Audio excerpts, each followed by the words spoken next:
بسم الله الرحمن الرحيم. والحمد لله رب العالمين، والصلاة والسلام على المبعوث رحمة للعالمين سيدنا محمد وعلى آله وأصحابه أجمعين. أما بعد، الحمد لله الحمد لله. Donc on poursuit avec notre tafsir du Coran. Donc je pense que c'est le 34e dars et on est arrivé au verset 145. يقول الله تبارك وتعالى: ولئن أتيت الذين أوتوا الكتاب بكل آية ما تبعوا قبلتك وما أنت بتابع قبلتهم وما بعضهم بتابع قبلة بعض ولئن اتبعت أهواءهم من بعد ما جاءك من العلم إنك إذا لمن الظالمين. الذين آتيناهم الكتاب يعرفونه كما يعرفون أبناءهم وإن فريقا منهم ليكتمون الحق وهم يعلمون. الحق من ربك فلا تكونن من الممترين. ولكل وجهة هو موليها فاستبقوا الخيرات أينما تكونوا يأتي بكم الله جميعا إن الله على كل شيء قدير. ومن حيث خرجت فول وجهك شطر المسجد الحرام وإنه للحق من ربك وما الله بغافل عما تعملون. ومن حيث خرجت فول وجهك شطر المسجد الحرام وحيث ما كنتم فولوا وجوهكم شطره لئلا يكون للناس عليكم حجة إلا الذين ظلموا منهم فلا تخشوهم واخشوني ولأتم نعمتي عليكم ولعلكم تهتدون. كما أرسلنا فيكم رسولا منكم يتلو عليكم آياتنا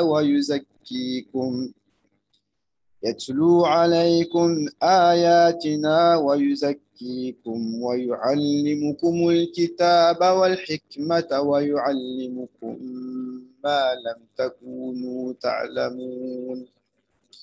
فاذكروني أذكركم واشكروا لي ولا تكفرون.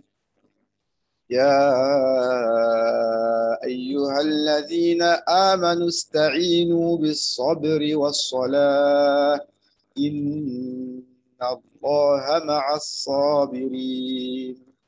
نعم، صدق الله العظيم وبلغ رسوله الكريم ونحن على ما قال ربنا من الشاهدين. اللهم اجعلنا من شهداء الحق القائمين به. آمين اللهم آمين. Donc, pour l'instant, il n'y a pas grand monde, mais ce n'est pas grave.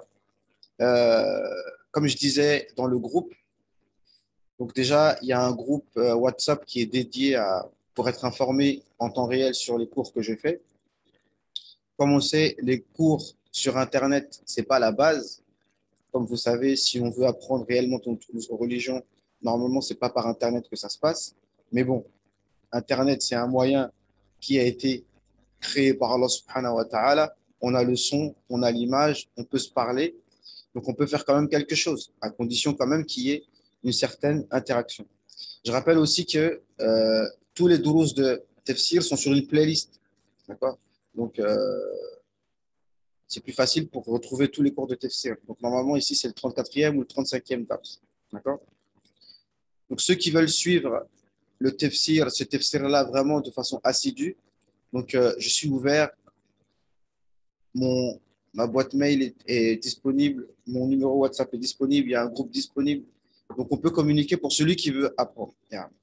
Celui qui n'est pas super intéressé par comprendre la parole d'Allah subhanahu wa ta'ala, etc., ou qui n'a pas le temps pour l'instant, ou qui ne veut pas apprendre avec moi, ce n'est pas un problème. Mais en tout cas, personnellement, je pense que, comme on vient de lire là, donc je commence par la fin, Allah nous dit Kama arsalna fikum rasulan minkum yatlu alaykum ayatina wa yuzakkikum wa yuallimukum al-kitaba wal hikmata wa yuallimukum ma lam takunu ta'lamun. Allah nous rappelle le bienfait d'Allah subhanahu wa ta'ala lorsqu'il nous a lorsqu'il a envoyé un prophète, il a envoyé son prophète.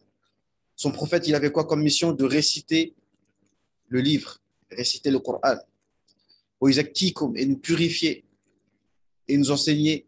Donc, Al-Kitab wal-Hikmah, le livre qui est le Coran, la Hikmah qui est la Sunnah, et également la Hikmah, ça peut vouloir dire les exhortations coraniques, ça peut vouloir dire les secrets qu'on trouve dans le Coran. Oui, ouais, ça a commencé, bah oui, il faut se connecter. Non. Les secrets qu'on trouve dans le Coran, naam, etc. Donc, ici, donc, on reprend. Ici, les versets sur lesquels on est arrivé, c'est, donc, comme vous vous souvenez, enfin, on avait parlé de la Qibla, que le prophète, alayhi salam, priait pendant 17 mois vers Jérusalem, mais le prophète, alayhi salam, penchait plus vers le fait de prier vers la Mecque. Et Allah, azza wa jal, lui a donné ce qu'il voulait. On va voir que, en fait, non seulement c'est ce que le prophète, alayhi salam, voulait, mais en plus, Allah lui-même voulait ça avant même que le prophète sallam le veuille, comme on va voir dans les versets. Parce que Allah a répété 3 fois, nous a répété 3 fois de se diriger vers la Mecque, et à chaque fois, il explique, dans la 3e fois, il explique la sagesse, pourquoi, on va voir pourquoi Allah Azzawajal a demandé aux musulmans finalement de se diriger vers la Mecque. Dans la 2e fois, il a expliqué que non seulement c'était la volonté du prophète sallam, mais c'était en plus la volonté d'Allah subhanahu wa ta'ala. Et la 1re fois, c'est Allah Azzawajal dit qu'il a orienté vers la Mecque pour satisfaire le prophète sallam. Donc il y a 3 niveaux. Premièrement, Allah Azzawajal a ordonné au prophète sallam de prier vers la Mecque. Déjà, Allah lui a donné ça pour le satisfaire lui. Dans le 2e ordre, Allah il dit qu'en plus, c'était sa volonté à Allah Azzawajal lui-même. Et 3e, il a expliqué que le fait de prier vers la Mecque, il y a une hikmah spécifique qu'on va expliquer. Cette hikmah-là, c'est non seulement pour confirmer aux chrétiens et aux juifs que c'est la vérité, et pour confirmer aussi aux mouchriquins de Quraysh qui sacralisaient la Kaaba que le prophète sallallahu alayhi wa sallam suit effectivement la religion d'Ibrahim. La même religion d'Ibrahim que les Quraysh prétendent suivre à la base. Non. Donc voilà. Donc Allah il nous dit وَلَئِنْ أَتَيْتَ الَّذِينَ أُوتُوا الْكِتَابَ بِكُلِّ آيَةٍ مَا تَبِعُوا قِبْلَتَكَ. Si tu donnes aux gens du livre tous les signes, ils ne suivront pas ta qibla. Donc ici, lorsqu'on médite un petit peu, on voit que, comme on l'a expliqué plusieurs fois depuis le début de nos cours, des fois, les arguments, en fait, ne suffisent pas. Les arguments, des fois, ne suffisent pas. Car Allah nous dit, si tu donnes aux gens du livre tous les signes, ils ne suivront pas ta qibla. Ça veut dire qu'ils ne prieront pas vers la Mecque également. Les Juifs prient vers Jérusalem et jamais de la vie, ils prieront vers la Mecque. Donc ici, il y a une précision à faire au sujet de la compréhension des textes, et la méthodologie dans la compréhension des textes. Des fois, dans le Coran et dans les textes du Coran et de la Sunna, beaucoup d'avions, je dis, subhanallah. Dans les textes du Coran et de la Sunna, on a des textes qui paraissent, comment on appelle ça? exhaustif. C'est-à-dire que si on prend le verset au sens apparent, il n'y a aucun chrétien et aucun juif qui jamais ne priera vers la Kaaba et qui suivra l'islam. Parce que Allah, répète, écoutez bien le verset, wala in atayta alladhina utul kitab min kulli ayatin la ma tabi'u qiblatak. Si tu donnes aux gens du livre tous les signes, ils ne suivront pas ta qibla. Donc ça veut dire au sens apparent que impossible pour les gens du livre de suivre la qibla. Or des fois dans le Coran, il y a des versets qui ont l'air exhaustifs qu'on appelle am ou bien mutlaq, mais en réalité ce qui est voulu c'est quelque chose de khas ou bien muqayyad, c'est-à-dire quelque chose de spécifique, c'est-à-dire une partie. Yani, en réalité, ce qu'il faut comprendre, c'est que la majorité, on va dire, des gens du livre ne suivront pas, mais il y a quand même une partie qui va suivre. Ça, il faut le comprendre. D'accord? Et on verra aussi, je vais expliquer que finalement, si ce n'est pas les preuves qui suffisent pour ramener les gens vers la guidée, qu'est-ce qu'il faut alors? La réponse, elle est dans ce passage et aussi dans un autre passage de Surat Al-Imran où le même terme est utilisé qui dit Fastabikul khayrat. La seule chose qui va convaincre les gens, c'est qu'on rivalise dans les bonnes œuvres. Nous, les musulmans, si nous prétendons être sur la vérité, montrons les fruits de notre religion, montrons les fruits de notre islam, montrons les fruits que produisent les disciples du prophète Mohammed, et c'est à ça qu'on va reconnaître la vérité. Et d'ailleurs, Isa, c'est l'indice qu'il a donné à ses compagnons. Donc, je n'ai pas le passage biblique en tête, mais vous pouvez trouver en demandant à Cheikh Google, Hafizahullah, n'est-ce pas? Vous trouverez le passage facilement. Donc, quand Isa disait à ses disciples, comment allons-nous reconnaître le peuple élu? Il a dit, c'est à l'arbre, c'est au fruit qu'on reconnaît l'arbre. Et ce passage-là, il est évoqué à la fin de la sourate Fath. Lorsqu'Allah il nous dit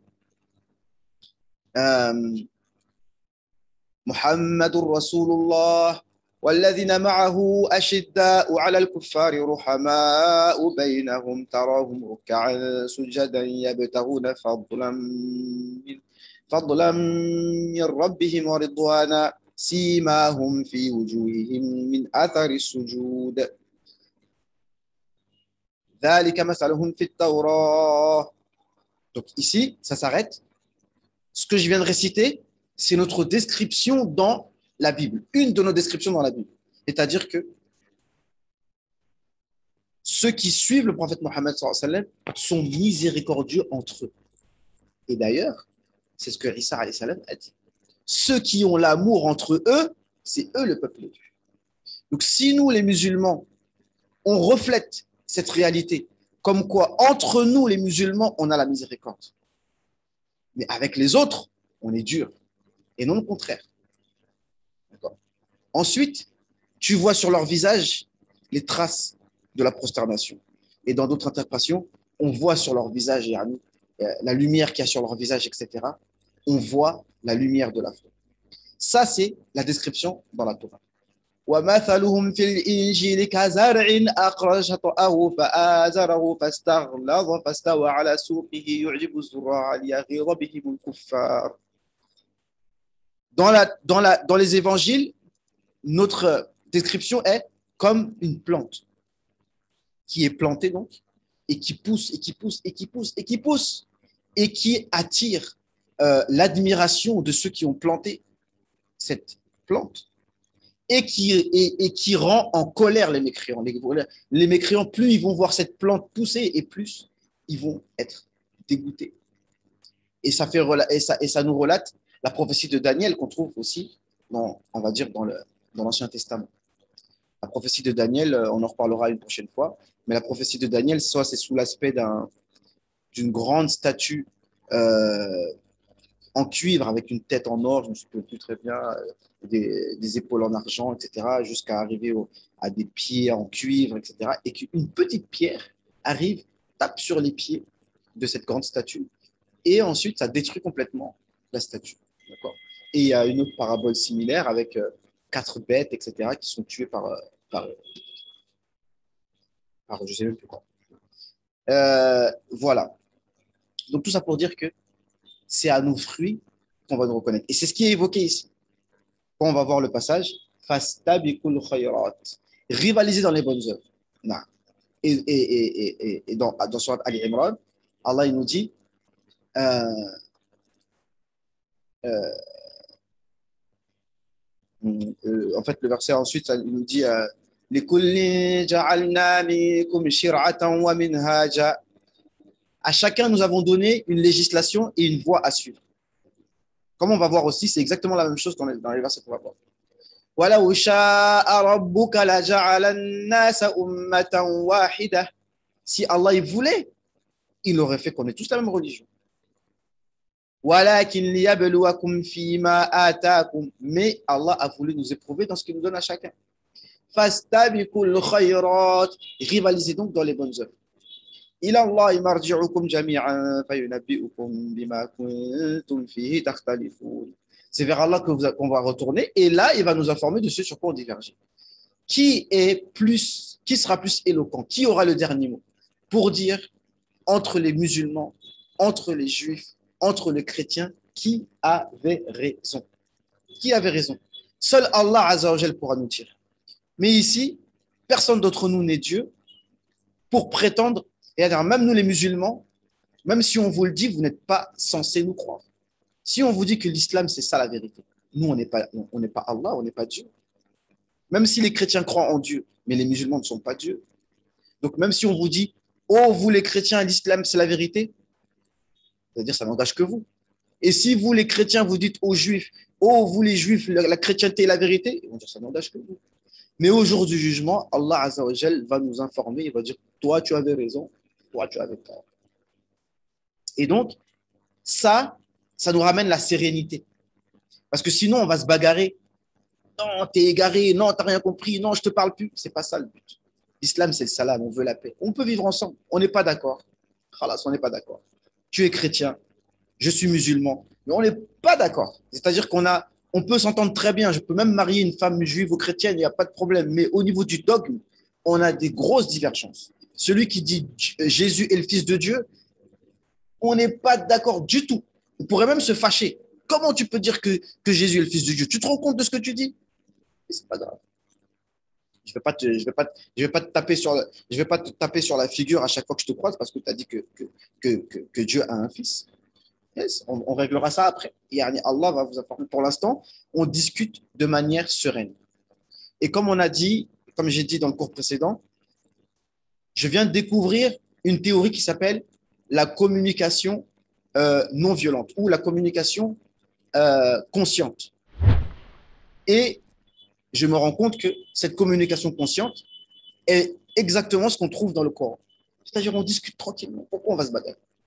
Discutons tranquillement. Et normalement, en faisant ça, on va arriver tous au même résultat. Parce que la théorie de la communication consciente et non violente, c'est que chacun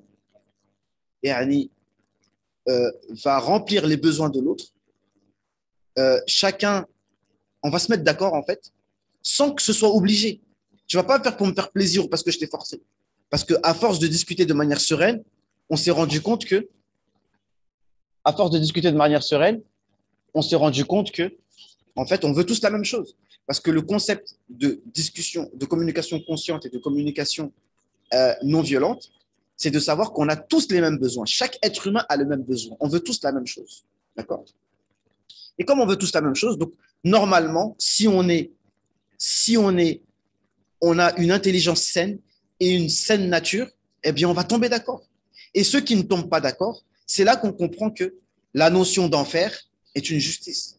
Ceux qui iront en enfer, eh bien, l'auront mérité et ils n'auront pas subi d'injustice. ربنا إنك من تدخل النار فقد أخزيته وما للظالمين من أنصار. Oh Allah, celui que tu as fait rentrer en enfer, tu l'as certes avili et les injustes n'auront pas de secours. Tu l'as certes avili. Et quand on regarde dans un autre verset du Coran, Allah il nous dit وَيَجْعَلُ الرِّجْسَ عَلَى الَّذِينَ لَا يَعْقِلُونَ. Allah va avilir les gens qui ne réfléchissent pas. Donc, dans un premier temps, c'est une histoire de réflexion, de logique. Mais la logique, par expérience, c'est pas ça qui guide les êtres humains en général, en réalité.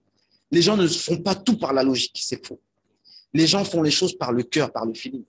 Et le feeling, il se fait quand tu vois que chez la personne, tu ressens quelque chose qui t'attire. Tu ne peux pas l'expliquer. On ne peut pas tout expliquer dans la vie. C'est ça que le message du Coran. Celui qui peut atteindre la vérité par son acte, le Coran, et le acte par son intelligence, le Coran va répondre, va nourrir ton intelligence. Si ça ne te suffit pas, parce que c'est trop compliqué, parce que les débats et les discussions, il y a vite fait la nature humaine qui interfère à notre acte. Même si nous, les hommes, on prétend agir avec notre esprit, avec notre acte, moins que les femmes, de manière émotive, mais on réagit tous avec nos émotions. Il ne faut pas mentir. D'accord? Donc, on poursuit. Si donc, tu donnes aux gens du livre tous les signes, هذا الدرس بالفرنسية يا إمام. نعم. هذا درس باللغة الفرنسية والله المستعان. نعم. Il y a un l'imam de notre mosquée qui s'est connecté, mais il est ici en Égypte, il ne peut pas comprendre malheureusement ce qu'on est en train de dire. Non. Donc je disais, si tu donnes aux gens du livre tous les signes, ils ne suivront pas ta qibla. Et toi, tu ne vas pas la suivre la leur non plus. Toi aussi, tu dois être ferme sur ta position. Chacun est ferme sur sa position. D'accord? Nous, on demande aux gens de suivre notre qibla, mais nous, si vous voulez, on ne vous force pas. Mais nous, on ne suivra pas la vôtre. Et pourtant, on a suivi la vôtre pendant 17 mois. Arrivé à Médine, le prophète sallallahu alayhi wa sallam a prié vers Jérusalem pendant 17 mois. C'est par une hikmah. C'est pour montrer que nous, les musulmans, on reconnaît la Torah. Mais est-ce que vous reconnaissez le Coran? Vous voyez la hikmah? Vous voyez la sagesse? On a prié en direction de Jérusalem pendant 17 mois, pendant plus d'un an. Après, on est retourné vers notre qibla. Donc, c'est pour montrer que nous, on est ouverts. On peut prier vers Jérusalem, ce n'est pas un problème. Parce que nous, on reconnaît les prophètes de l'Ancien Testament, on reconnaît l'Ancien Testament. Mais vous, est-ce que vous reconnaissez le Coran? C'est ça la différence. Non. Ensuite,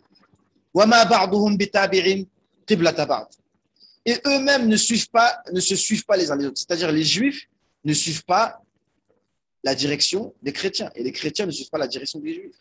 Et on peut dire aussi, les chrétiens entre eux ne sont pas d'accord. Et les Juifs entre eux ont différentes factions, ne sont pas d'accord. Oui, c'est vrai, nous aussi les musulmans entre eux ne sommes pas d'accord, c'est vrai.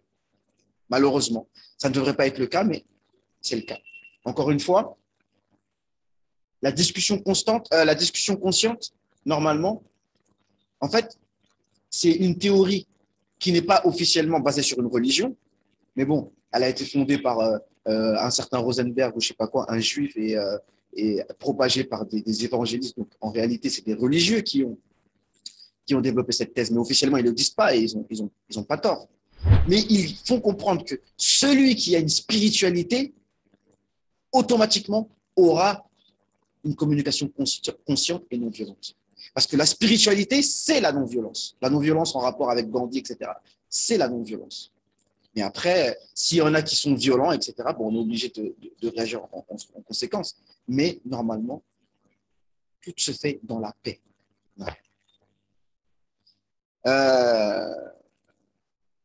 نعم ولئن اتبعت أهواءهم من بعد ما جاءك من العلم إنك إذا لمن الظالمين. Et Allah Azza wa Jal menace le prophète alayhi salam et nous tous avec. Et ça s'adresse au prophète sallallahu alayhi wa sallam dans le texte, mais ça s'adresse à tous les musulmans. Bien évidemment, le prophète sallallahu alayhi wa sallam est préservé, il va jamais, il n'y a aucun risque qu'il se convertisse, qu'il se convertisse à la chrétienté ou à la juiverie, au judaïsme. Mais il se peut, il y a des musulmans qui sont séduits par la chrétienté, qui deviennent chrétiens. Tant pis pour eux. Si nous, on redevient chrétien, alors on sera parmi les injustes. Ici, je fais une précision par rapport à la ponctuation du Coran. Ici, vous verrez que quand il y a écrit au mot ilm, il est interdit de s'arrêter. D'accord? Parce que ça, c'est pour une question linguistique qui s'appelle jawab. Bon, ils ont dit jawab al-qasam, mais en fait, c'est jawab al-shart. C'est-à-dire qu'il y a une phrase de condition. Si tu suis leur direction après que la science te soit venue, il faut continuer la phrase. On ne peut pas s'arrêter là. D'accord? Donc, il faut continuer la phrase. Qu'est-ce qui va se passer? En arabe, on appelle ça une jumla ghayr mufida si on s'arrête là. C'est une phrase qui n'est pas complète. Et en grammaire française, il y a la même notion. On ne peut pas s'arrêter comme ça. Si Jean rentre si Jean rentre dans la pièce et tu t'arrêtes, ce n'est pas une phrase. Il faut dire ce qu'on appelle jawab al-shart. La réponse, la suite. Donc, innaka idhal la min adh-dhalimin. Tu seras certes parmi le nombre des injustes. Ensuite, Allah Azza wa Jalla nous dit الذين آتيناهم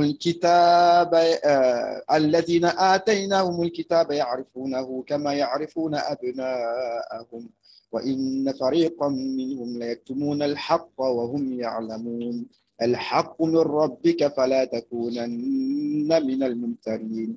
Allah subhanahu wa ta'ala, vraiment le Coran il est très clair en fait. Il est très clair dans les textes et il est très clair dans la réalité des choses historiques. Parce que Allah nous dit que ceux qui ont reçu le livre connaissent le prophète comme ils connaissent leur propre enfant.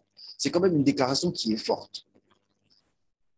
Vraiment, ça reflète vraiment une certitude totale. Ils connaissent le prophète comme ils connaissent leur propre enfant. Ce n'est pas ton neveu ou ton cousin éloigné à l'africaine, non. Comme tu connais ton propre enfant. Mais une partie d'entre eux, regardez encore la communication consciente et bienveillante et non violente. Une partie d'entre eux. C'est-à-dire que Allah Azza wa Jal ne généralise jamais. C'est une partie des gens du livre qui cachent la vérité, pas tous.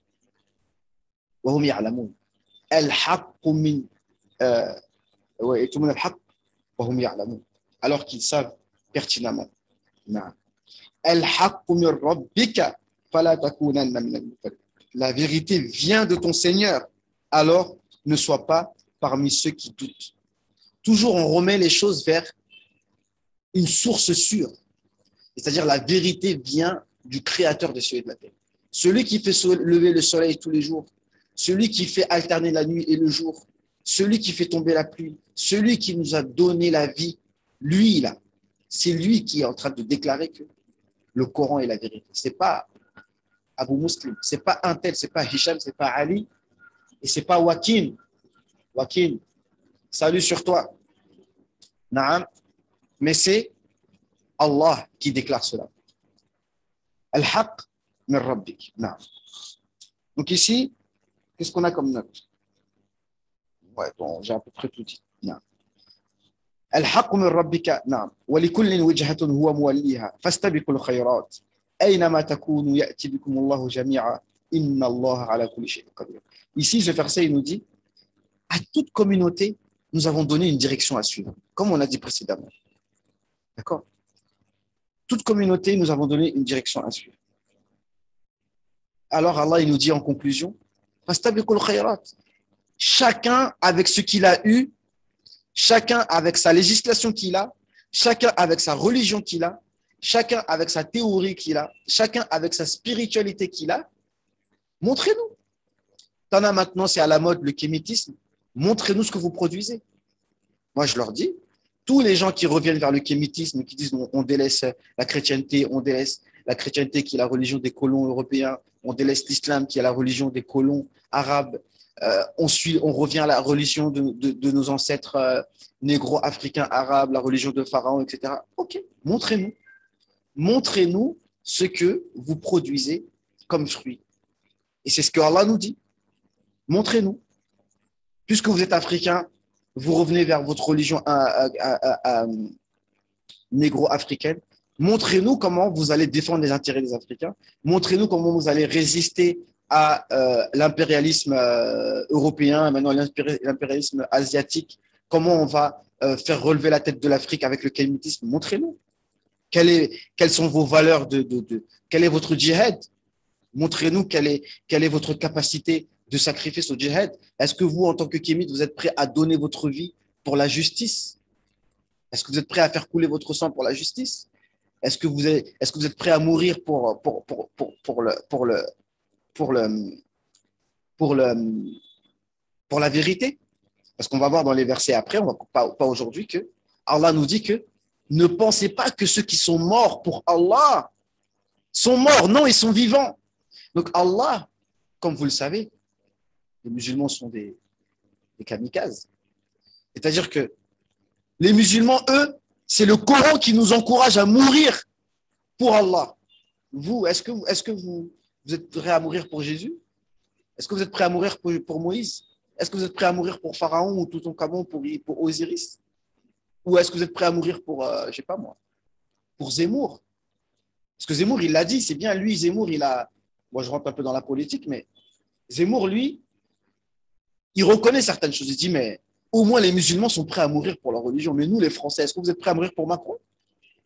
Ceux qui travaillent à l'armée française, là, qui sont à l'armée française. Bon, après, je ferme la parenthèse, hein, on revient dans le Coran.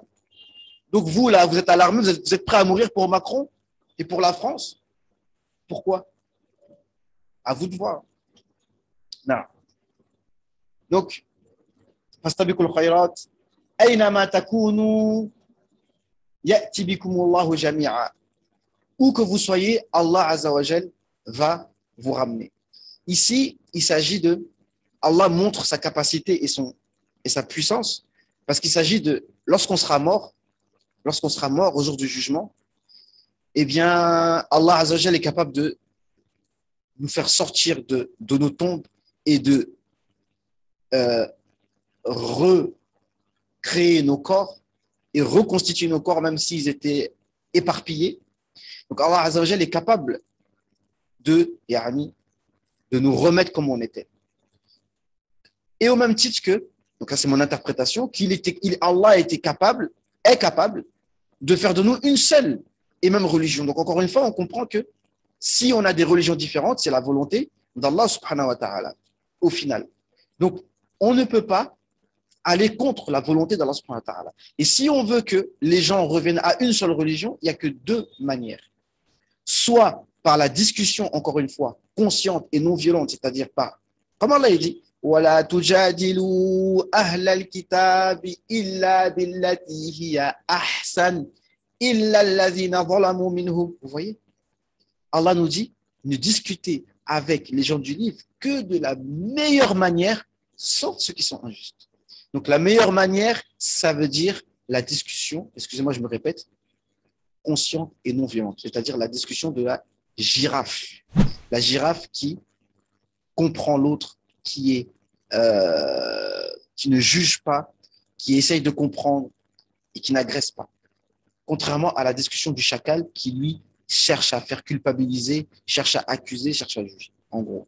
Donc, ceux qui font les chacals, donc eux, on ne va pas faire la girafe. D'accord? C'est ça le truc. Et donc, c'est ça. Donc, soit par la discussion saine, soit par le comportement. D'accord? Voilà.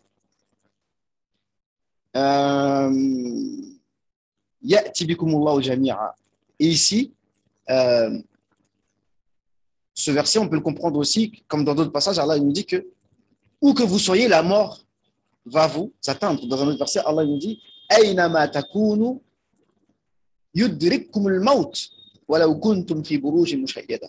Où que vous soyez, la mort va vous atteindre, même si vous êtes dans des tours fortifiées. Donc ça veut dire quoi ça encore? C'est que le haqq, même celui qui ne veut pas reconnaître, qui ne veut pas écouter les musulmans, qui ne veut pas être convaincu par le Coran, mais la mort, personne ne peut la contredire. Et la mort, c'est la vérité. El-haqq. La mort, c'est la vérité. Donc quand quelqu'un pense à la mort et pense à son salut, normalement, il doit quand même... La mort, c'est la vérité. Et au moment où, quand tu penses à la mort, tu penses, tu dis, mais est-ce que vraiment je suis sur la vérité? Moi qui suis chrétien, si je meurs là, vraiment, est-ce que je suis sûr que quand je vais mourir là, et je vais voir Jésus qui va me tendre des bras, il va me dire, oui, tu as eu raison de me prendre comme divinité, tu as eu raison de dire que j'étais le Fils de Dieu, tu as eu raison de dire que j'étais le troisième de la Sainte Trinité. Tu es sûr? Et nous, les musulmans, est-ce qu'on est sûr? Donc, au moins, lorsqu'on pense à la mort, au moins, on cherche au moins on se dit, bon, on va vérifier quand même. Qu'est-ce que dit le Coran exactement? Et nous, pareil, les musulmans, on vérifie qu'est-ce que dit la Bible exactement. La Trinité, c'est vrai ou pas? Jésus est le Fils de Dieu ou pas? Jésus est Dieu ou pas? Il faut se poser la question. Mais voilà, à chacun de faire ses recherches. Non. Et après, les chrétiens, ils aiment bien dire oui, de toute façon, c'est l'Esprit Saint, c'est pas par l'intelligence, parce que oui, je connais très bien, hein, je connais très bien les réponses des chrétiens. Ils vont dire non, c'est pas l'intelligence qui ramène à la vérité. Il faut faire attention avec ça, parce que si on dit que c'est pas l'intelligence qui ramène à la vérité, dans un certain sens, on peut comprendre ça dans un sens philosophique. C'est ce que j'ai dit de toute façon. C'est bien ce que j'ai dit. J'ai dit que l'être humain ne fonctionne pas qu'avec l'intelligence. Je l'ai dit, je me contredis pas. Ça, c'est vrai. Mais on ne peut pas nier l'aspect logique dans le cheminement vers la vérité. Donc, eux, ils disent non, c'est de l'arrogance de croire qu'on peut comprendre le plan divin. Donc, c'est l'Esprit Saint qui doit nous guider. Ok, donc si tu dis l'Esprit Saint, vas-y, allons-y, laisse-nous guider par l'Esprit Saint, demandons à Allah. Wa alaykoum salam wa rahmatullahi wa barakatuh. On a commencé depuis, hein. Donc, je vais pas. Je vais rester peut-être encore 10 minutes. Il est quelle heure là? Alors, J'ai fait, j'ai fait 40 bonnes minutes. De toute façon, c'est enregistré comme d'habitude. ah ouais. Mais bon, aujourd'hui, les gens, ils sont pas beaucoup connectés. Hein, j'ai envoyé le message Telegram sur le groupe WhatsApp, un peu partout, mais bon, c'est pas grave. C'est enregistré. Celui qui veut apprendre, profiter, marhaba. Moi, personnellement, même si je parle tout seul, alhamdoulilah, je suis bien. Donc, on continue. Ici, on disait quoi? Que on disait que oui, l'amorce, donc c'est la vérité. Donc chacun doit se poser la question il est sûr d'être sur la vérité? Voilà, les chrétiens ils disent qu'il faut te laisser guider par l'Esprit Saint. C'est pas l'intelligence. On peut pas être arrogant. Il faut pas être arrogant au point de croire que tu peux comprendre le plan divin. Il faut se laisser guider. Il faut demander à Allah. Oui, mais c'est ce qu'on fait nous les musulmans tout le temps. Malgré qu'on sait qu'on est sur le droit chemin, sachez que les musulmans demandent plus de 17 fois par jour. Alors là, je peux vous renvoyer au premier cours, le premier dars de Tafsir que j'ai fait quand j'expliquais la sourate Fatiha, quand j'ai expliqué c'est ce que j'expliquais. Des fois, ça va se répéter ce que je vais dire parce que le Coran, c'est les mêmes enseignements qui se répètent. C'est-à-dire que nous, on cherche, on n'a pas de doute. Hein. Allah nous dit bien, je n'ai pas précisé, la vérité vient de ton Seigneur, ne sois surtout pas parmi ceux qui doutent. Nous, on n'a pas de doute. On n'a pas de doute, mais on peut remettre notre ceinture sur la table. On n'a pas peur de remettre notre ceinture sur la table. Nous n'avons aucun doute que l'islam, c'est la vérité. Mais on est capable de dire, écoutez, voilà, on pose le livre sur la table, vas-y, discutons. Et ça, dans le Coran, on le trouve. Quand le prophète discutait avec les mécréants, il disait وَإِنَّا أَوْ إِيَّاكُمْ لَعَلَى هُدًى أَوْ فِي ضَلَالٍ مُبِينٍ. Dit le prophète, hein, Allah Azza wa Jal demande au prophète de dire aux mécréants, dites-nous, allez, soyons objectifs. Qui entre nous et vous est sur la guidée ou dans un égarement évident? Et ensuite, قُلْ لَا نُسْأَلُ عَمَّا قُلْ لَا تُسْأَلُونَ عَمَّا أَجْرَمْنَا وَلَا نُسْأَلُ عَمَّا تَعْمَلُونَ. Vous, les mécréants, vous, les non-musulmans, vous ne serez pas interrogés sur nos crimes, sur nos gros péchés. Oui, on fait des grands péchés. Nous sommes très fautifs. Vous voyez comment c'est-à-dire on fait un pas vers eux. Et nous, on ne sera pas dirigés sur vos actions. On n'a pas dit sur vos fautes. Vous avez dit, j'ai dit mécréants, peut-être ça va heurter des gens. Vous êtes des non-musulmans. Allez, comme ça, on ne va pas vous heurter. On ne va pas dire que vous êtes des mécréants, des infidèles. Non, vous n'êtes pas musulmans, c'est tout. Vous êtes des gentils chrétiens, des gentils juifs. Il n'y a pas de problème. Nous, on est des méchants musulmans, on fait beaucoup de fautes. OK. Donc, vous voyez comment le discours, il est ouvert. On ne vient pas pour dire, nous, on est sur la vérité, venez, écoutez-nous. D'accord? Et donc, Allah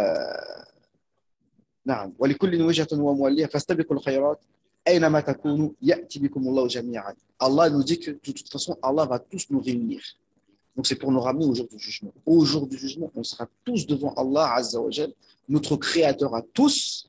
Allah va tous nous reconstituer, même non circoncis, nus. On sera tous nus devant Allah, mais on aura autre chose à faire de regarder les parties intimes des autres. Et là, on sera fixé. Donc, Allah Azza wa Jal, donc, il nous dit, ensuite de ça, ومن حيث خرجت فول وجهك شطر المسجد الحرام وإنه للحق من ربك وما الله بغافل عما تعملون. Donc ici, c'est la deuxième étape. C'est-à-dire que dans ces passages, 3 fois, Allah il nous dit, dirigez-vous vers la Kaaba. On a dit la première fois, c'était pour répondre à la volonté du prophète sallallahu alayhi wa sallam. Comme si le prophète sallallahu alayhi wa sallam, c'est lui qui, ce que lui veut, ce que le prophète alayhi wa sallam veut, Allah lui donne. Et c'est ce que Aïcha avait dit. Inni ara anna Allah yusari'u fi hawak. Allah, il est prompt à répondre à ce que tu veux. Comme Allah, il dit, wala sawfa yu'tika rabbuka fatarda. Allah va te donner et tu seras satisfait. C'est-à-dire que le prophète sallallahu alayhi wa sallam veut le bien pour toute l'humanité, veut la guider pour toute l'humanité, surtout sa communauté. Et Allah, il dit, je vais te donner ce que tu veux. Tu veux que toute ta communauté aille au paradis, Inch'Allah, je vais te donner ça. Tous ceux qui suivent le prophète, Inch'Allah, ils auront le paradis. Parce que ce que le prophète veut, Allah Azza wa Jalla lui donne. Non. Mais en plus de ça, c'est ce que Allah voulait déjà. Parce que le prophète est normalement un croyant qui est saint. Ben, ce qu'il veut, c'est ce qu'Allah veut. On l'a vu avec Omar ibn Khattab. Vous connaissez ça. On l'a vu justement avec, pour parler du fait de prier vers le maqam Ibrahim. Omar ibn Khattab l'a proposé. Allah Azza wa Jalla aussi l'a proposé, il l'a confirmé. Et dans plusieurs passages, par rapport au hijab et les passages que vous connaissez. Donc celui qui est saint, il veut de lui-même ce que Allah veut sans savoir que c'est ce qu'Allah voulait. Vous voyez un petit peu? Non. Et il y a une petite parenthèse qu'on peut faire avec est-ce que le bien est discernable avec la raison ou est-ce qu'on a besoin du Coran et de la révélation pour connaître le bien? Donc il y a une divergence une divergence sans lettres parce que c'est les Mu'tazila qui disent que non, avec l'intellect on peut savoir ce qui est bien et ce qui n'est pas bien. Or ça c'est pas le dogme orthodoxe. Non, pour savoir ce qui est bien, c'est quoi Allah nous le dit.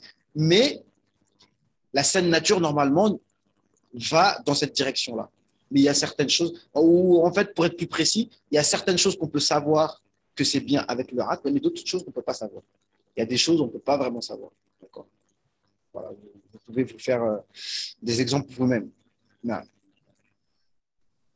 Donc, ici, Allah il dit, le fait de prier vers la Kaaba, c'est le haqq. Parce que la religion de l'islam, c'est la dernière religion et c'est l'accomplissement des religions. C'est-à-dire que dans les religions qui ont passé, oui, c'est Allah qui a légiféré, mais des fois, il a légiféré des choses, pas parce que c'est mauvais en soi, parce que c'était juste temporaire.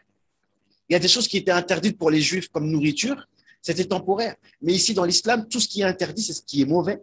Et ce qui est bon, c'est ce qui est bon. Et c'est vraiment la clôture de la prophétie. Non. Et en plus, il faut rappeler que la Kaaba, c'est le centre de la terre. On n'a pas dit ça.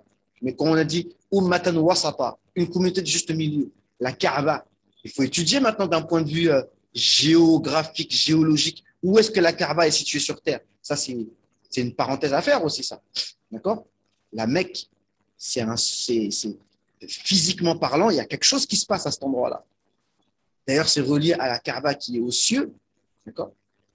Ça ne veut pas dire que la Kaaba, de prier vers la pierre là, de Jérusalem, c'est mauvais, mais parce que c'est là qu'il y a eu l'ascension nocturne aussi, il n'y a pas de problème. Mais là, à la Mecque, il y a quelque chose de spécial qui se passe là-bas. D'accord? Donc, on continue. Donc, c'est la vérité qui vient de ton Seigneur. Non. Donc, Allah, maintenant, il va nous expliquer la hikmah pour laquelle, la sagesse pour laquelle il nous a demandé de prier vers la Kaaba. ومن حيث خرجت فول وجهك شطر المسجد الحرام وحيث ما كنتم فولوا وجوهكم شطره لئلا يكون للناس عليكم حجة إلا الذين ظلموا منهم فلا تخشوهم واخشوني ولأتم نعمتي عليكم ولعلكم تهتدون. Donc, pour quelle raison Allah nous a demandé de prier vers la Mecque? La première chose, pour pas qu'il y ait d'arguments. C'est-à-dire pour être une source d'arguments. Là, pour celui qui réfléchit, là maintenant, on rentre dans l'intellect. Pour ceux qui ont un intellect, qu'ils réfléchissent.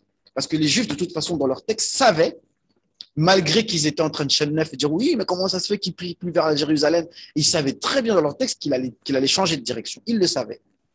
Donc, le fait qu'il ait changé de direction, eh ben, c'est une preuve de la véracité du prophète sallallahu alayhi wa sallam. Donc déjà, pourquoi il a prié, Allah nous a demandé de prier vers la Mecque? Pour que ce soit une preuve contre les gens du livre. Et aussi une preuve pour les gens de la Mecque. Parce que les gens de la Mecque, quand le prophète sallallahu alayhi wa sallam priait vers Jérusalem, c'est les Juifs qui étaient contents. Il prie vers notre direction. Et quand il a changé de direction vers la Mecque, les Juifs étaient dégoûtés. Alors qu'ils savaient, mais ils étaient dégoûtés. Ils ne prient plus dans notre direction. Mais là, les gens de la Mecque, eux, ils étaient contents. Ils disaient, quand même, ils prient vers la Kaaba que eux aussi sacralisent. Donc, pour montrer que nous, les musulmans, on est, ouverts à tous, mais sans non plus être œcuménique, pas ouvert à tous, pas LGBT, tranquille.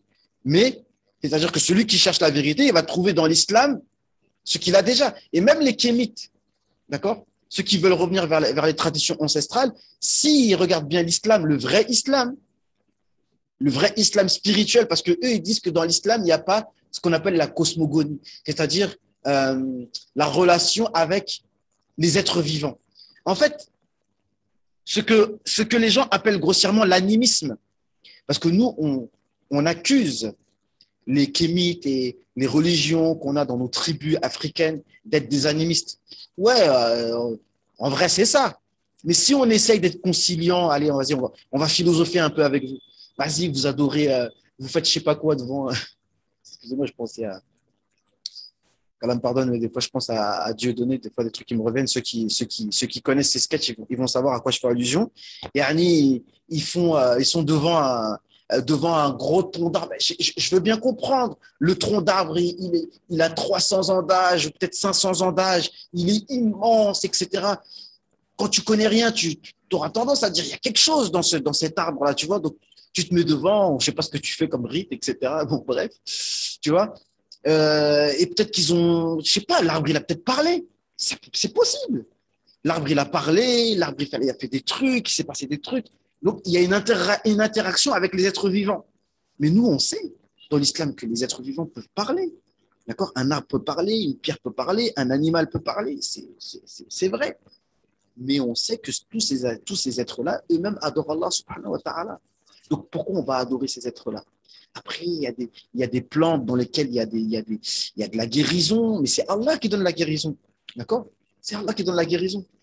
D'ailleurs, ça me fait penser, bon, c'est juste une petite parenthèse, j'espère que je passe un peu du coq à l'âne, mais ça m'a fait penser quand j'ai dit qu'Allah donne la guérison, lorsque, pour revenir au passage qui dit, ils connaissent le prophète comme ils connaissent leur propre enfant.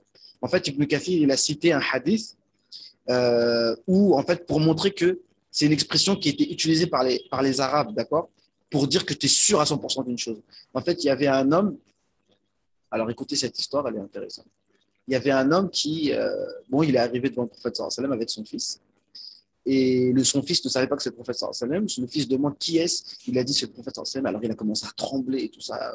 Voilà, il savait pas que le prophète était un homme comme tout le monde. Il avait du henné sur sa barbe, etc. Et le prophète sallallahu alayhi wa sallam, comme il était toujours souriant et il plaisantait un peu avec les gens, il demande, tu vois. Alors, si tu vois le fils de quelqu'un, tu vois qu'il y a la ressemblance, mais il demande quand même. Il dit Ibn Kahana, c'est ton fils, ça? Et la personne dit oui. Ashhadu bidhalik, je témoigne de cela. Et le prophète sallallahu alayhi wa sallam, il a souri, c'est bon, tranquille. J'ai demandé si c'était son fils, t'as pas besoin de jurer, t'as pas besoin de dire je témoigne de cela, etc. Mais juste pour montrer que quand quelqu'un, pour montrer là, que tu es sûr de quelque chose, tu dis c'est mon fils, tu vois, je connais comme mon fils. Et dans cette histoire, cet homme-là, subhanallah, il a vu sur le dos du prophète sallallahu alayhi wa sallam le sceau de la prophétie. En fait, ouais, c'est comme une tache noire qu'il avait, en fait, que tu as l'impression que si tu grattes, ça peut partir et tout. C'est comme une croûte, en fait. Et il a dit, tu sais, je suis tabib, je suis docteur, et si tu veux, je peux te soigner. Il a dit, Anta rafiq, wallahu wa tabib. Toi, tu es un accompagnateur. Le vrai tabib, le vrai docteur, c'est Allah subhanahu wa ta'ala. En gros, il est en train de dire que les docteurs, en vérité, ils font qu'accompagner les gens. Ils ne font que accompagner, comment dirais-je, psychologiquement les gens. Mais en vérité, celui qui soigne, c'est Allah subhanahu wa ta'ala. Mais il ne faut pas comprendre de cela que se soigner, ça ne sert à rien quand le prophète sallallahu alayhi wa sallam se soignait. Voilà, donc c'était juste pour vous relater l'histoire. Voilà. Donc, qu'est-ce que je disais? Donc, une preuve voilà, pour tout le monde. D'accord? Et même, encore une fois, je répète, nous, dans l'islam, même si certains musulmans ne veulent pas, ne croient pas en cela et réfutent cela, nous avons aussi ce que certains appellent le culte des ancêtres. Mais ce n'est pas un culte des ancêtres en tant que tel. Encore une fois, nous, on adore qu'Allah, on ne demande rien aux ancêtres. Mais on se souvient de nos ancêtres. Même s'ils sont dans leur tombe, ceux qui ont œuvré, qui ont fait du djihad, ceux qui ont enseigné l'islam, qui ont enseigné le tawhid, on se souvient d'eux. D'accord? Et aussi, entre guillemets, on passe par eux pour, pour obtenir la puissance d'Allah subhanahu wa ta'ala. Voilà, en gros, c'est ça. Mais encore une fois, la ilaha illallah, on vient de dire que même le tabib, c'est Allah. Même s'il faut, on ne se guérit pas. C'est-à-dire que s'il faut, nous, on ne va même pas chez le docteur. Alors, ne nous dites pas qu'on passe par un tel. Les musulmans sont les plus grands. Le tawhid pur. Il ne faut pas m'énerver là. D'accord? Même s'il faut, tu as le cancer, tu ne vas pas, tu as le Covid, tu ne vas pas chez le docteur. Parce que c'est Allah qui soigne. Mais quand il y a justement des gens qui avaient le yaqin et qui ont une place auprès d'Allah, je dis, Ya Allah, moi je suis l'ami d'un tel. Ya Allah, me voici auprès de son lieu Et on a dit tout à l'heure, ceux qui sont morts, ils ne sont pas morts. Ils sont vivants, ils sont auprès d'Allah. On ne sait pas qu'est-ce qu'ils sont auprès d'Allah. Qui t'a dit on ne vit pas que du physique.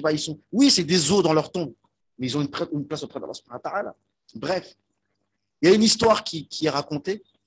Je ne sais pas si c'est vrai, mais moi je pense que c'est vrai. Et c'est cette histoire, Wallah, et le frère Abdul Qadir. Abdul Qadir, où est-ce que tu es? Le frère camerounais, une fois, il m'a raconté ça. Je dis Allahu Akbar. Justement, pour revenir au fait que déjà, Allah n'est pas raciste.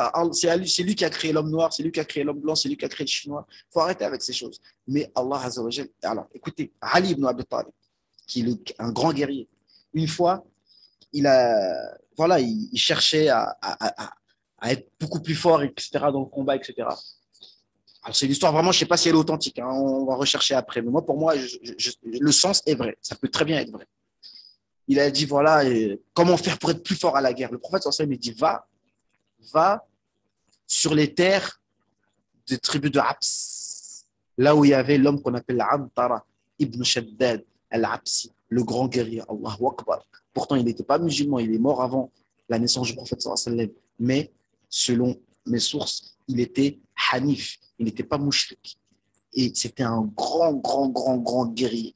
Il a dit, va dans la terre là-bas où il était, et qu'est-ce que tu dis? Je sais plus, je me rappelle plus, tu dis, ya, Antara, ou quelque chose comme ça, tu vois, tu vas à cet endroit-là et tu penses à lui, mais c'est Allah qui donne. Et là, Allah Azza wa Jalla, il va te donner aussi. Vous voyez un petit peu? Voilà. Et donc ça peut relater tout ce qui est culte des ancêtres, mais encore une fois, on n'adore que Allah subhanahu wa ta'ala. Et le prophète sallallahu alayhi wa sallam, si vous voulez qu'on vienne sur la vraie sunna, lorsque le prophète sallallahu alayhi wa sallam, il était en plein dans la guerre, au premier rang, lorsqu'il combattait, vous savez ce qu'il disait? Et là, monsieur Horus Ekwala, ancien Issa Ekwala, écoute bien ça. Ça là, c'est pour toi, parce que toi-même, tu me parlais de ça. Ça, c'est mon frère qui était Issa Ekwala, qui est devenu Horus Ekwala. Et lui-même, quand il étudiait la biographie prophétique, il disait que le prophète, lorsqu'il combattait, il dit Ana ibn Abdil Muttalib, Ana nabiyyu la kadhib.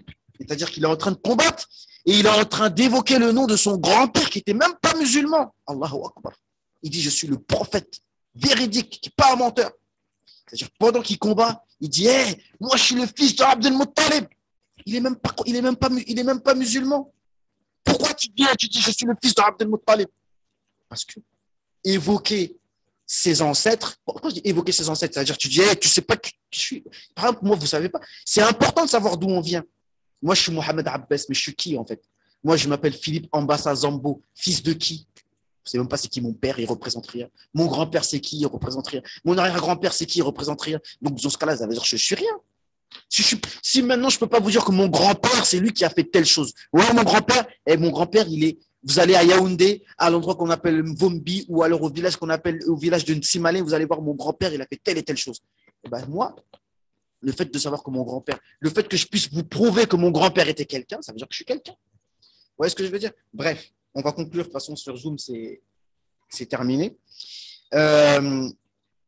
Tout ça pour dire que le fait que le prophète sallallahu alayhi wa sallam prie vers la Kaaba, c'est une preuve aussi pour les mouchriquins de Quraysh, qui eux-mêmes sacralisent la Kaaba. Mais ça ne veut pas dire qu'on suit les rites des polythéistes, mais pour dire que nous, on prie vers la Kaaba.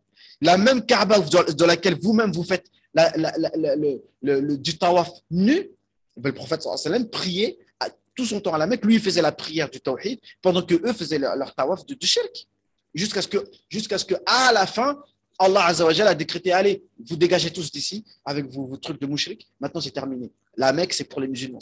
Mais avant, il y avait les deux. Non. Donc, on va s'arrêter là. Je pense qu'on a bien discuté. Je me suis un peu emporté, je me suis un peu truc, mais j'espère que mes propos sont bien clairs, bien compréhensibles. D'accord? Non. Donc voilà, hein, bon, vous intervenez pas beaucoup, vous écoutez comme ça, n'hésitez pas, de toute façon là c'est terminé. Non, si on écoute. Hein? Je dis non, si on écoute, mais après si on parle, comme c'est enregistré dans le live, peut-être que toi tu as besoin que ça soit clair, Non, tu l'enregistres après ton. Non, mais moi j'aime bien l'interaction parce que Internet c'est qu'un moyen en fait. Je sais que, mais normalement quand on est ensemble, tu vois. Tu dis, ah oui, c'est vrai, j'ai vu ça. On échange, en fait. C'est pas le but que je parle tout seul, etc. Tu vois. Et en fonction de ce que vous allez me dire, je vais pouvoir jauger, est-ce que vous avez bien compris, et puis je peux pouvoir réorienter mon discours, etc. Parce que je pourrais parler franchement, je pourrais parler sans m'arrêter pendant 6 heures non-stop. Je peux le faire. Hein. Et j'explique tout le Coran, on termine la Baqara ou Aïcha, je pense pas quand même, mais voilà. Moi, il n'y a pas de problème. Donc, je vous laisse. Et donc, je vais publier l'avant-dernier dars là dans la journée. Et l'avant-avant-dernier va être publié aussi. Et là, voilà. Donc, merci de m'avoir écouté. Je vous dis à plus tard. Subhanakallahumma wa bihamdika. Ashhadu an la ilaha illa anta. Nastaghfiruka wa natubu ilayk. نستغفرك ونتوب إليك عملنا سوءا وظلمنا أنفسنا فاغفر لنا فإنه لا يغفر الذنوب إلا أنت اللهم أرنا الحق حقا وارزقنا اتباعه وأرنا الباطل باطلا وارزقنا اجتنابه اللهم حبب إلينا الإيمان وزينه في قلوبنا وكره إلينا الكفر والفسوق والعصيان واجعلنا من الراشدين يا حي يا قيوم برحمتك نستغيث أصلح لنا شأننا كله ولا تكلنا إلى أنفسنا طرفة عين يا حي يا قيوم برحمتك نستغيث أصلح لنا شأننا كله ولا تكلنا إلى أنفسنا طرفة عين ولا أقل من ذلك اللهم صل على محمد وعلى آل محمد كما صليت على إبراهيم وعلى آل إبراهيم إنك حميد مجيد وبارك على محمد وعلى آل محمد كما باركت على إبراهيم وآل إبراهيم إنك حميد مجيد وآخر دعوانا أن الحمد لله رب العالمين السلام عليكم ورحمة الله تعالى وبركاته. عليكم السلام ورحمة الله. بارك الله فيك.